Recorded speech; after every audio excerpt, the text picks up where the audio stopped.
Bienvenidos a Terapia Liberal, episodio número 3, 27 de diciembre de 2019.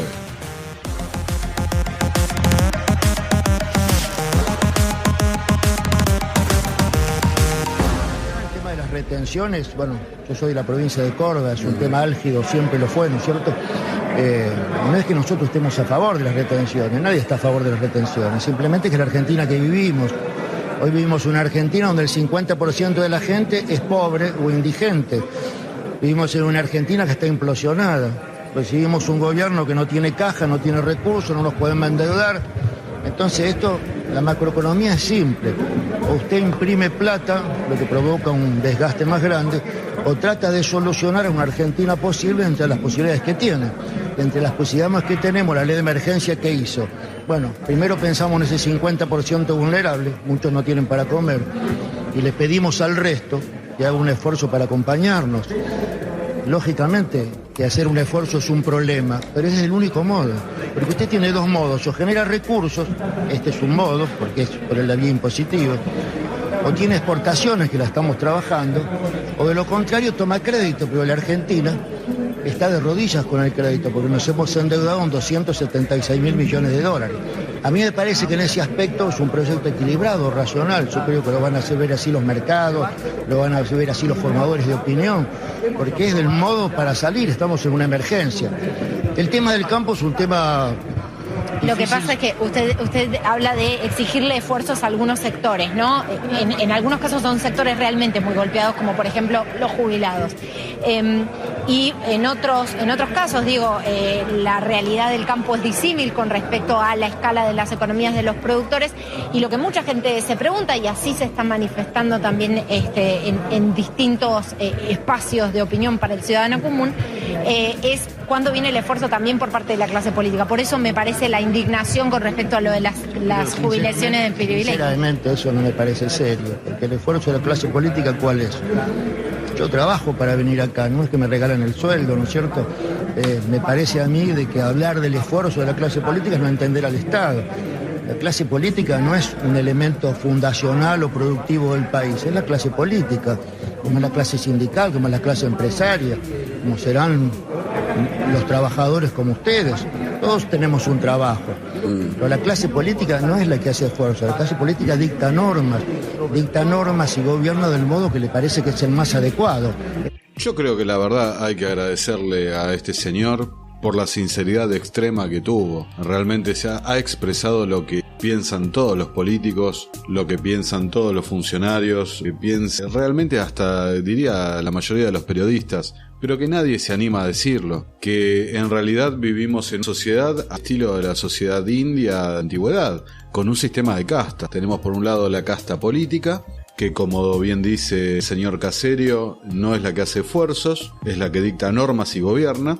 Tenemos la clase sindical, que, bueno, el esfuerzo que hacen de vez en cuando es organizar alguna toma de algún edificio, tratando de pedir la cabeza rival linterna. Y tenemos por último la clase empresarial, que se dedica a cazar en el zoológico, se dedica a impedir la competencia, se dedica a vendernos productos carísimos y de menor calidad, y lo que hace es recurrir endogámicamente, ¿no?, entre una y otra de las castas a protegerse y cuidar sus intereses, todo en contra del ciudadano. Digamos que este señor, por en el extracto de recién, hace algunas menciones del tema económico, que también son completamente honestos. Realmente ha expresado lo que siente y lo que ha hablado de emisión monetaria genera desastre de largo plazo, cosa totalmente cierta que es así. Y el detalle que pocos mencionan es política monetaria, la mismo gobierno. O sea, por ejemplo, acá en la capital federal, en la ciudad de Buenos Aires, que Horacio Rodríguez Larreta quiera que el ABL se ajuste por inflación,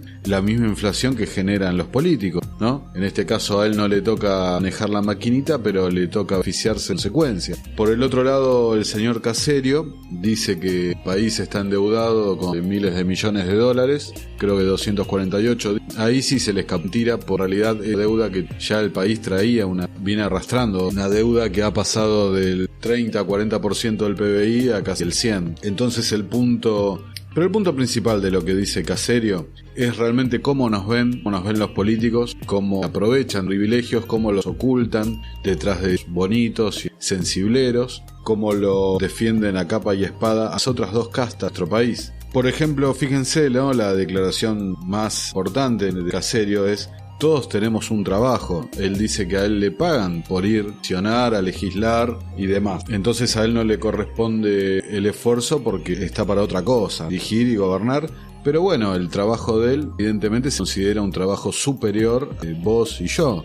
Es así, simplemente la organización es alguien manda, alguien obedece, no hay mucho más que hablar. Simplemente hay que entender y racionalizar estos actos, porque realmente cuando uno empieza a ver sistemas, noticias, políticas y cómo se manejan otros países, por supuesto, cuando uno lo empieza a ver desde esta óptica, se da cuenta cómo se caen las máscaras y cómo la farsa, la gran farsa, no se cae. Por ejemplo, Carlos Caserio dice que él va a trabajar y cobra su salario y demás. Todo esto que les voy a leer ahora proviene de la fuente, la página web legislativo.org. Por ejemplo, Carlos Caserio no tiene subido su currículum vitae en la web del Congreso, algo que en algún momento era obligación de legisladores. Por algún motivo dejaron de subirlo, me parece que queda claro por el porqué, ¿no? Cuando se les empezó a mirar con lupa y a detectar las mentiras que esos currículums, bueno, mejor no lo subamos. Bueno, no tiene currículum, tiene 16 asesores,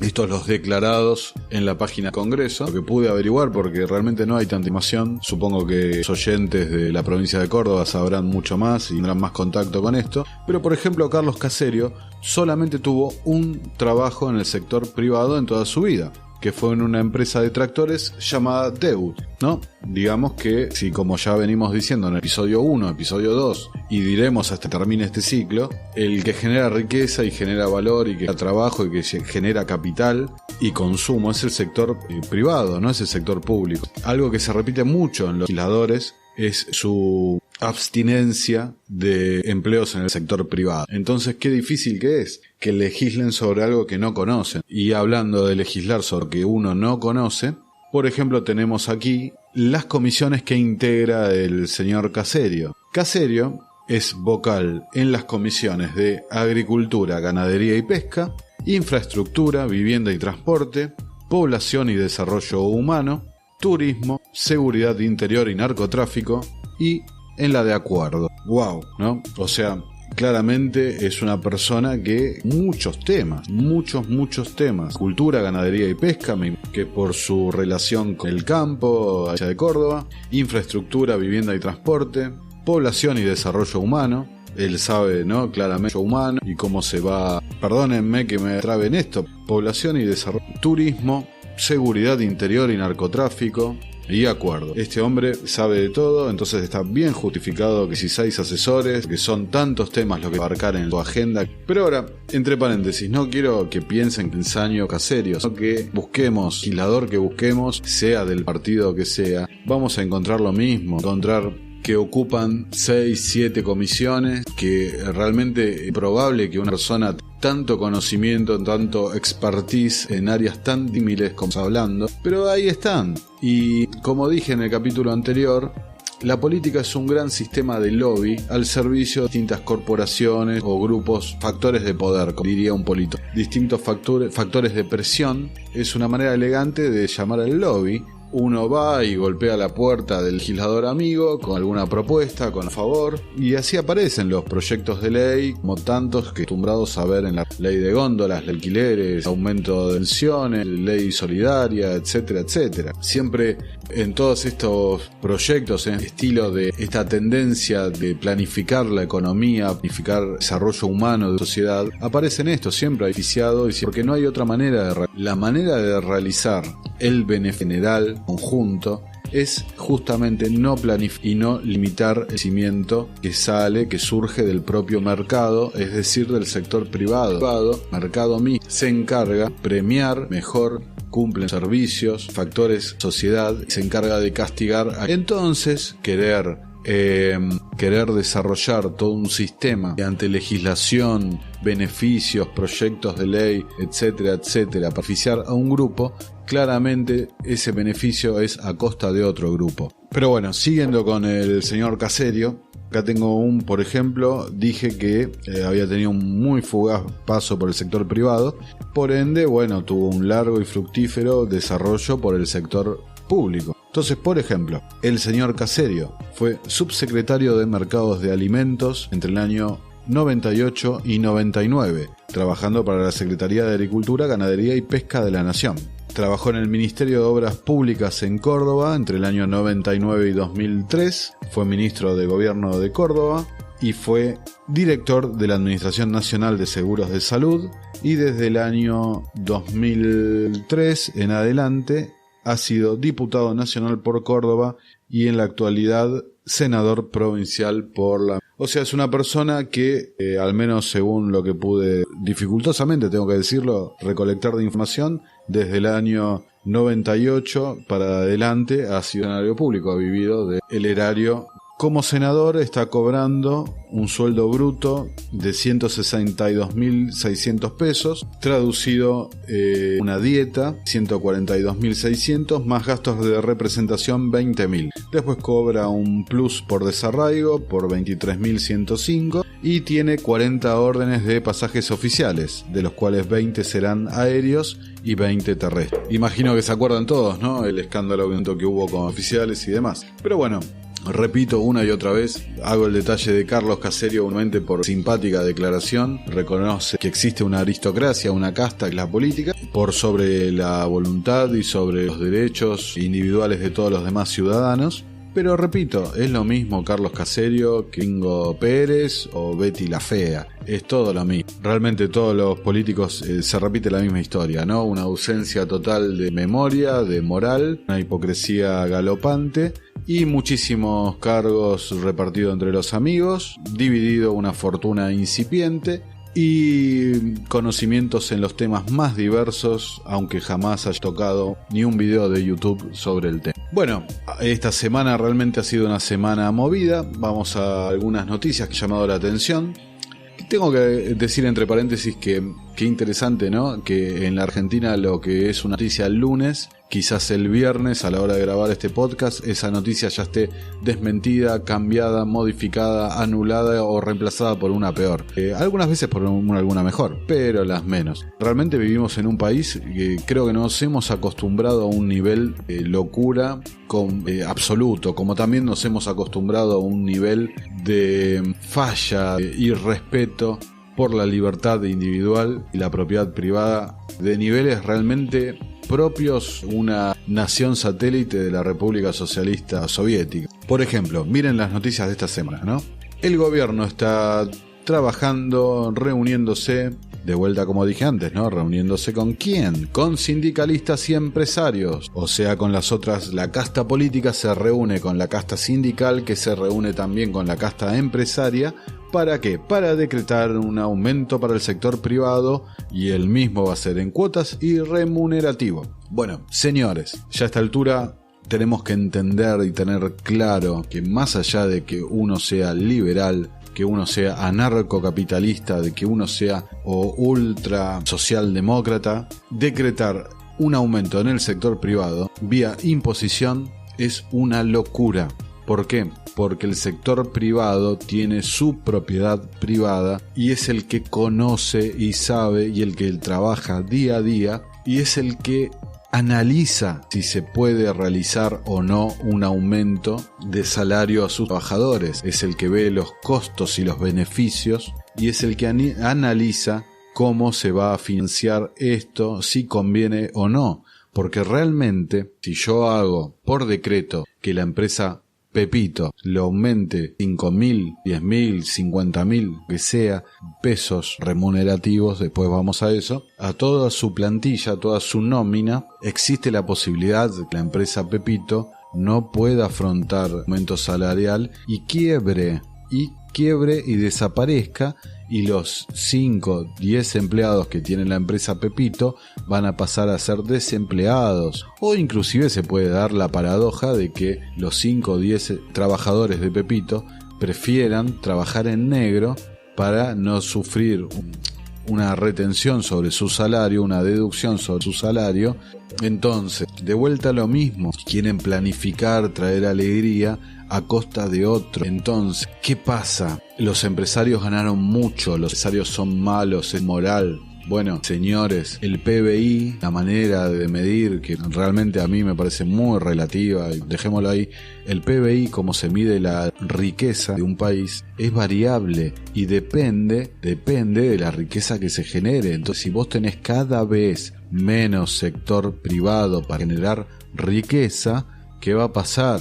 Cada vez vas a tener un PBI más chico. Entonces, en lugar de aumentar los salarios por decreto indiscriminadamente, lo más lógico no sería bajar los impuestos, el costo de producir sea menor, entonces las empresas puedan producir más, deban contratar más trabajadores, necesiten contratar más trabajadores. Bueno, parece que acá Argentina, en esta lógica perversa realmente del Estado, está por arriba de los demás y maneja absolutamente todo y es el que define discrecionalmente tu propiedad privada. La lógica verdadera de quienes se genera riqueza no llega a prender en la mentalidad de la sociedad. Hay gente que aplaude este tipo de decisiones, hay empleados privados que aplauden este tipo de decisiones y no ven la realidad.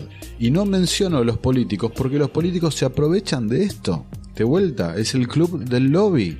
Por supuesto, se aprovechan de estas cosas. Mientras más poder de planificación tengan sobre la propiedad privada del otro, más se depende de ellos. Y más poder de lobby van a tener que ejercer quien quiera para ganar su influencia. Tan obvio, fastidia tener que decirlo, tener que repetirlo una y otra vez, ¿no?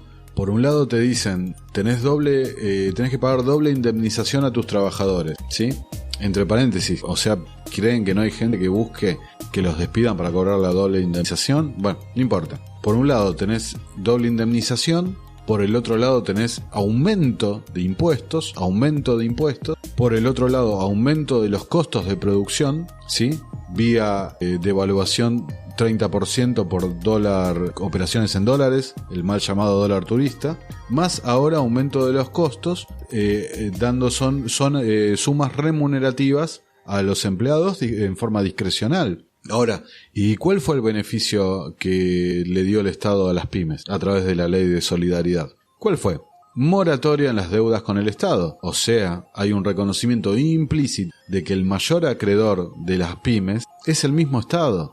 Y no le dicen, bueno, deja, no me pagues. No, pagame a 6 años, 10 años, lo que sea. O sea, hay dos reconocimientos. Primero, que el Estado es el mayor acreedor. Y segundo, el reconocimiento de que las pymes producen beneficios menores a la presión tributaria que tienen que pagar. Y por ese motivo el Estado es su máximo acreedor. Todo esto que estoy diciendo lo voy a profundizar más adelante en otro podcast donde vamos a hablar de el fascismo. Y principalmente vamos a hablar no del fascismo político, sino del fascismo económico, que es su vertiente menos estudiada. Por ejemplo, para darles una idea de lo que está por venir, ¿no? Acá no estoy recurriendo a un libro de texto, a un manual de economía, estoy recurriendo a algo a lo que todos podemos recurrir con un clic o con el celular, ¿sí? Wikipedia, ¿ok? Dice que el principal aspecto inherente a la economía fascista es el dirigismo, es decir, una economía donde el gobierno ejerce una fuerte influencia directiva y controla efectivamente la producción y asignación de recursos. En general, además de la nacionalización de algunas industrias, las economías fascistas se basan en la propiedad y la iniciativa privada, pero estas se encuentran supeditadas al servicio del Estado. Y señores, si alguien me puede decir que lo que acabo de leer no es la economía argentina, por favor lo invito a que venga acá, charlemos y me lo explique, porque esto no es ni más ni menos que la economía argentina, una economía dirigida y subordinada a los caprichos e intereses del Estado. Ahora, el otro día estuvo el presidente de la Nación, lo de Luis Majul, y se quejó de que la prensa no da tanta referencia a para él, uno de los logros de su gobierno es que la tasa de interés ha bajado a niveles, creo que hoy viernes ya llega al 55%. O sea, siguió bajando un poquito más desde la entrevista. Arranca el presidente entonces diciendo que ese es uno de los primeros logros que ha alcanzado su administración, bajar la tasa de interés. Bueno, la tasa de interés la fija el mismo gobierno, no es una tasa de mercado. La tasa de interés es el principal factor que analizan los empresarios, los inversores y demás para invertir en una economía. Y ese número lo está fijando el Banco Central.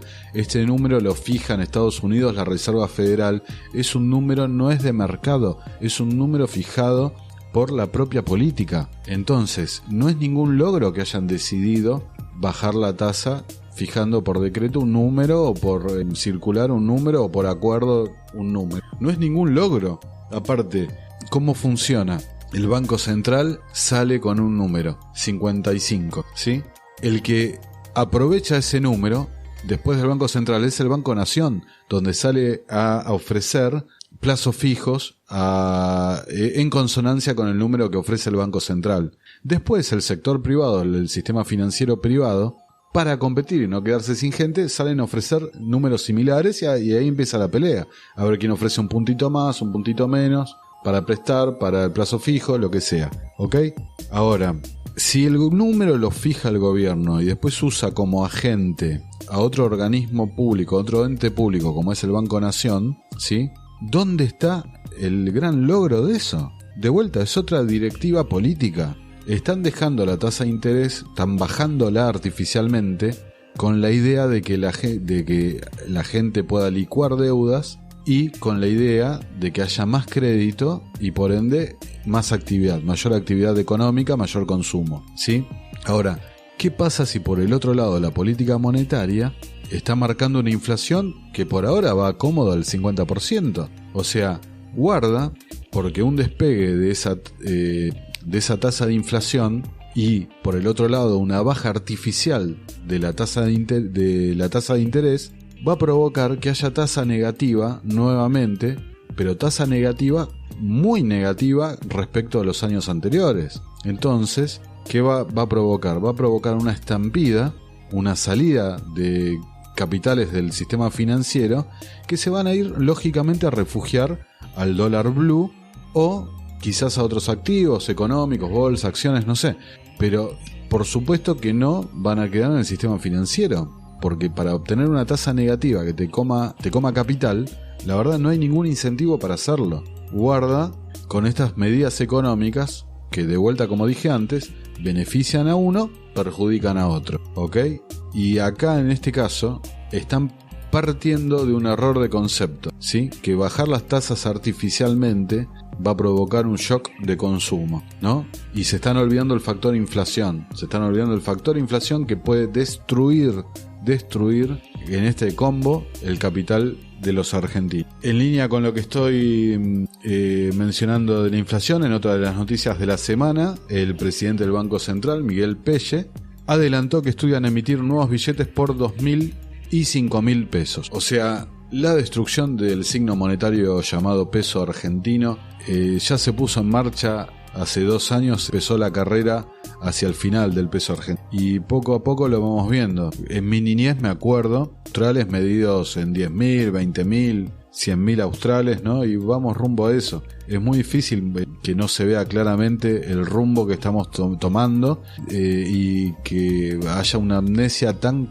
grande sobre la década del 80, ¿no? Sobre lo que fue la hiperinflación, lo que causó la hiperinflación y hasta agregaría, por ende, también hay una amnesia respecto a los 90 con lo que fue la convertibilidad, inflación menor a la de Estados Unidos, inflación cero. Hay una amnesia muy grande. Ahora los dejo con un breve audio que quería compartir con ustedes. Hacemos el cierre final y ahí vamos. La filosofía de la libertad se basa en el principio de la propiedad de uno mismo. Tú eres el propietario de tu propia vida. Negar esto implicaría que otra persona tiene más derechos sobre tu propia vida que tú mismo. Ninguna persona o grupo de personas posee tu vida, ni tú posees la vida de otros. Tu existencia en el tiempo, pasado, presente y futuro. Esto se manifiesta en tu vida, tu libertad y el producto de tu vida y tu libertad. Perder tu vida es perder tu futuro. Perder tu libertad es perder tu presente. Y perder el producto de tu vida y tu libertad es perder aquella porción de tu pasado que lo produjo. El producto de tu vida y tu libertad es tu propiedad. La propiedad es el fruto de tu trabajo, el producto de tu tiempo, energía y talentos. Propiedad es aquella parte de la naturaleza que tú convertiste en valiosa y útil. Propiedad es la propiedad de otros cuando te es entregada mediante el intercambio voluntario y con mutuo consentimiento. Para que dos personas intercambien propiedades voluntariamente, ambos deben beneficiarse, de lo contrario no lo harían. Solo ellos pueden tomar esa decisión de manera correcta para ellos mismos. A veces algunas personas usan la fuerza o el fraude para quitarles a otras su propiedad sin consentimiento voluntario. El uso de la fuerza o el fraude para quitar la vida es asesinato, para quitar la libertad es esclavitud y para quitar la propiedad es robo. Es igual que estas acciones se lleven a cabo por una sola persona o por muchas actuando contra unas pocas, o incluso por funcionarios públicos con bonitos sombreros y títulos. Tú tienes derecho a proteger tu propia vida, tu libertad y tu propiedad adquirida de forma justa de la fuerza y agresión de otros. Y también puedes pedir a otros que te ayuden a defenderte. Pero no tienes ningún derecho a usar la fuerza contra la vida, la libertad o la propiedad de otros. Así que tampoco tienes derecho a designar a otras personas para que usen la fuerza contra otros en tu nombre. Tienes derecho a elegir a un líder para ti mismo, pero no tienes derecho a imponer gobernantes a los demás. No importa cómo los funcionarios sean seleccionados, ellos son solamente seres humanos y no tienen derechos o privilegios por encima de cualquier otro ser humano. Independientemente de las imaginativas etiquetas para su comportamiento o de la cantidad de gente que los apoye, los oficiales públicos no tienen derecho a matar, esclavizar o robar a nadie. No puedes darles ningún derecho que tú mismo no tengas. Puesto que eres dueño de tu propia vida, eres responsable de ella. No alquilas tu vida a otros que exigen tu obediencia. Tampoco eres el esclavo de otros que exigen tu sacrificio. Tú escoges tus propias metas basándote en tus propios valores. El éxito y el fracaso son, ambos, incentivos necesarios para aprender y crecer. Tu acción en nombre de otros o la acción de otros en tu nombre únicamente son buenas si se derivan del consentimiento voluntario. La virtud solo puede existir donde hay libertad de elección. Esta es la base de una sociedad verdaderamente libre. Este no solamente es el fundamento más práctico y humanitario para la acción humana, sino que también es el más ético. Los problemas del mundo que surgen de la aplicación de la fuerza por el Estado tienen una solución. Esa solución es que la gente del mundo deje de pedir a los funcionarios de los gobiernos que usen la fuerza en su nombre. La maldad no surge únicamente de la gente malvada, sino también de la buena gente que tolera el uso de la fuerza en beneficio de sus propios fines. De este modo, la buena gente ha fortalecido a la gente malvada a lo largo de la historia. Tener confianza en una sociedad libre es concentrarse en el proceso de descubrimiento de los valores del mercado, en lugar de concentrarse en cualquier visión o meta impuesta. Usar la fuerza del Estado para imponer tu visión a los demás es pereza intelectual y casi siempre produce consecuencias no deseadas y perversas. Conseguir una sociedad libre requiere de valentía, pensar, hablar y actuar, especialmente cuando lo más fácil es no hacer nada.